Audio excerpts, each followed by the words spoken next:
Good morning, everybody. Today is January 15th, 2024, which means that it is Martin Luther King Jr. Day. And I wanted to make this video before I even saw this tweet being put out into the universe. But when I saw this tweet, it was like perfect timing for me, right? What tweet am I talking about? I got up and got on Twitter, or X as it is now known.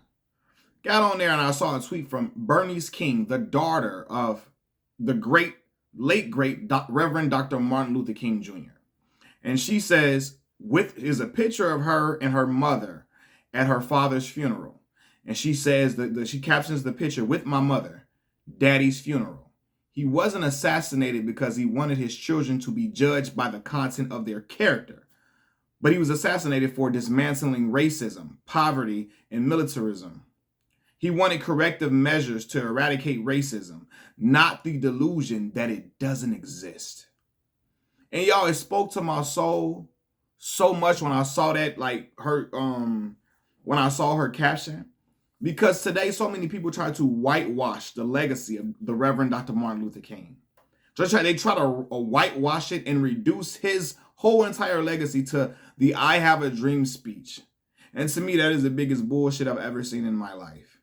People that really don't study Dr. Martin Luther King, they only want to hear that, they only want to hear the part where he says, "I want my children to be judged by the content of their character, not by the color of their skin." And they use that to, they try to use that as a way to allow racism to still exist.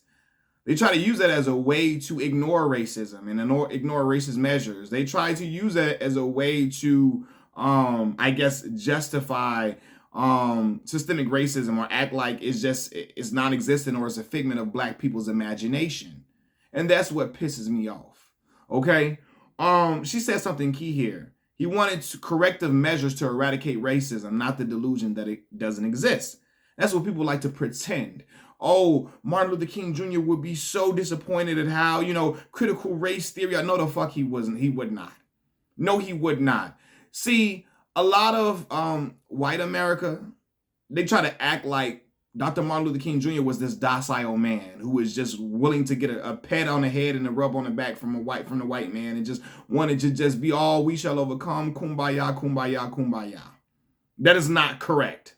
Okay, but they only try to paint Dr. Martin Luther King Jr. in this image of the "I have a dream" speech. And they use that to whitewash Dr. Martin Luther King and villainize the man I was named after, Malcolm X, right? And this is what they don't pay attention to.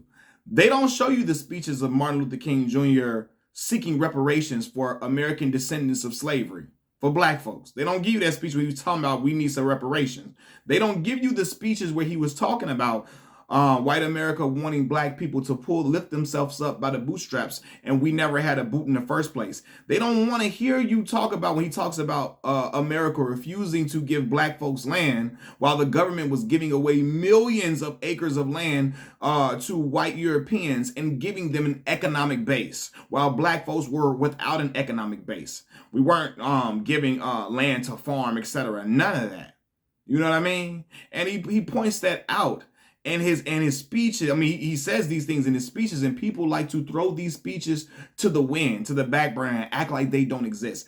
I'm here to tell you all, they exist. And they are the reason why those speeches, not the "I have a dream" speech, the speeches about him demanding reparations for Black people, the speeches about him talking about Black folks being oppressed economically, systemically, all of those things, they discard that. But he was killed for those speeches in particular. You know what I mean? And I always speak out against even my Black folks that try to simplify Dr. Martin Luther King as this, a Black man looking for a hug from white folks, because he was not. And he himself, in his latter years, he spoke about, after seeing what was still happening to Black American people in this country, after seeing how Black American folks were still oppressed and how much oppression we were under, he indicated that his "I have a dream" speech, it was not the right approach to take. It was not.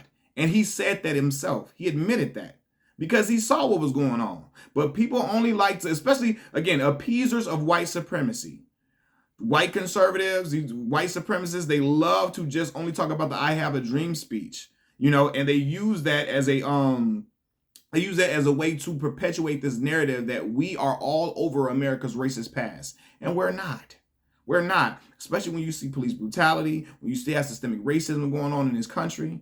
No, we're not over that. But they try to use Dr. Martin Luther King as a pawn, or as a they try to lift him up as a way to say, look, Dr. Martin Luther King didn't, they try to act like Dr. Martin Luther King didn't care about race, and he didn't care about the race of people, and he did.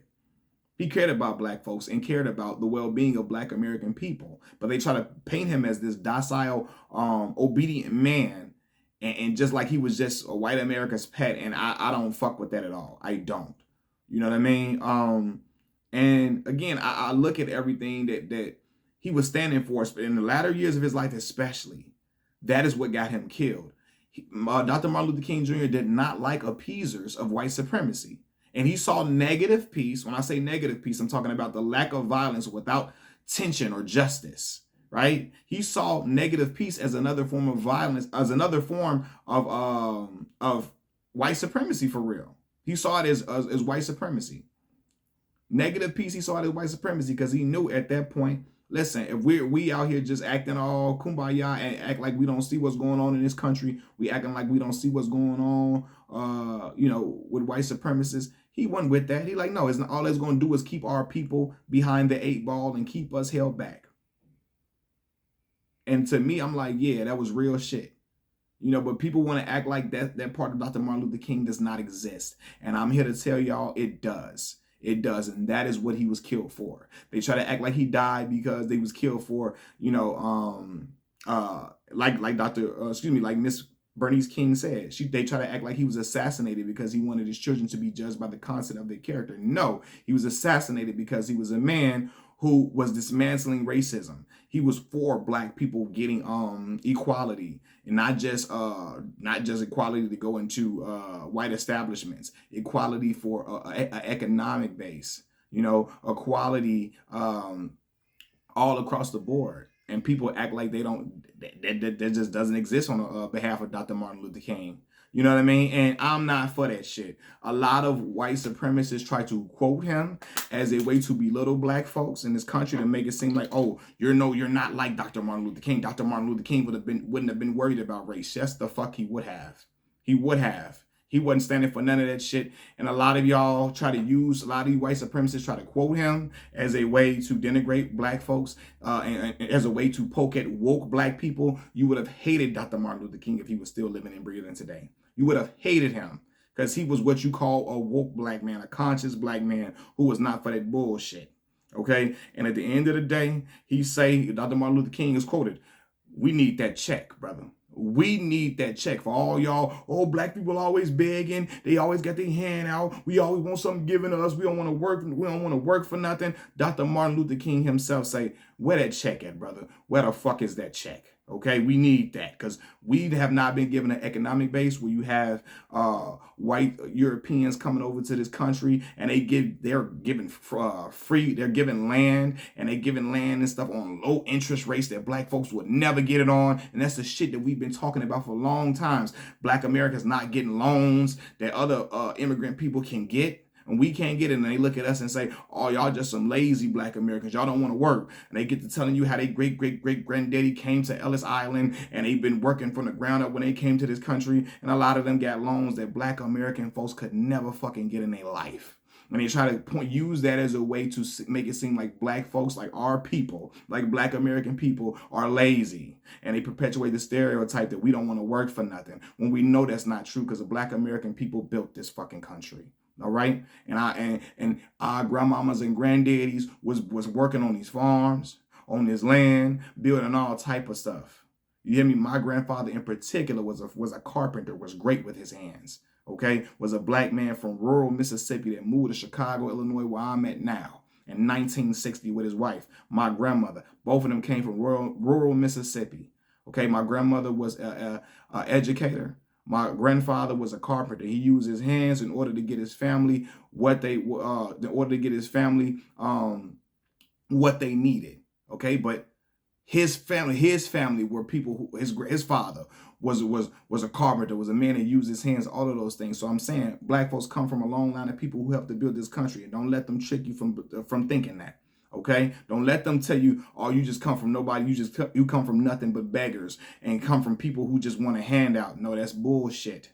Because a lot of people that come to this country get a lot of handouts and a lot of shit for free, as we're seeing with the migrant situation. And I'm not trying to denigrate the migrants in this country. I feel like everybody should be helped and given services for sure. But I know for damn sure that the American citizens need to be taken care of too. In particular, I see black homeless folks in Chicago, Illinois, in my town, not getting treated, not getting taken care of. Black folks all homeless all throughout, all for the longest of time. And then we had migrants coming here getting better resources than a lot of the black American people, getting resources brought to their doorstep, getting housed, things that a lot of homeless black folks in Chicago was never ever getting in the cold, harsh winters that we're in now, where it's -8 degrees today. Okay, happy Martin Luther King Jr. Day. Machiavelli Mills TV, I'm out. Peace.